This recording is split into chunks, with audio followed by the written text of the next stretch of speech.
বৈশ্বিক জ্বালানি সংকট, তীব্র যানজট ও ভবিষ্যৎ প্রযুক্তি নির্ভর শিক্ষা ব্যবস্থার বাস্তবতা বিবেচনায় নিয়ে করোনাকালের মতো আবারও অনলাইন ক্লাস ফেরানোর সিদ্ধান্ত নিয়েছে শিক্ষা মন্ত্রণালয়। তবে অনলাইনের সঙ্গে এবার অফলাইন ক্লাসের মিশেলে সমন্বিত এক পদ্ধতি চালুর সিদ্ধান্ত নেওয়া হয়েছে।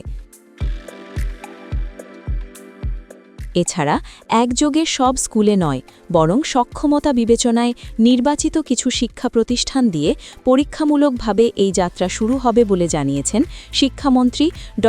আ.ন.ম এহসানুল হক মিলন। সেই সঙ্গে শনিবার সাপ্তাহিক ছুটি বাতিলের সিদ্ধান্ত হয়েছে বলেও জানান তিনি।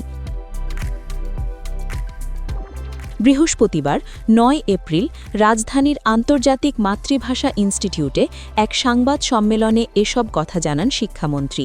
তিনি বলেন, আগামী সপ্তাহেই পরীক্ষামূলক এই ব্ল্যান্ডেড পদ্ধতি শুরু হবে। ভিকারুন্নেসা নুন স্কুল অ্যান্ড কলেজের মতো কিছু শিক্ষা প্রতিষ্ঠানে এ পদ্ধতি চালু হচ্ছে। ড.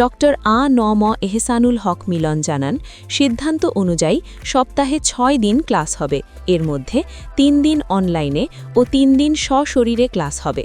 মন্ত্রী বলেন, শনিবার, সোমবার ও বুধবার সশরীরে ক্লাস হবে, আর রোববার, মঙ্গলবার ও বৃহস্পতিবার অনলাইনে ক্লাস হবে। শুক্রবার সাপ্তাহিক ছুটি থাকবে। শিক্ষকেরা শিক্ষা প্রতিষ্ঠানে সশরীরে উপস্থিত হয়ে ক্লাস নেবেন। যেসব শিক্ষা প্রতিষ্ঠানে এ পদ্ধতি চালু করতে সক্ষম, সেখানেই তা চালু হবে।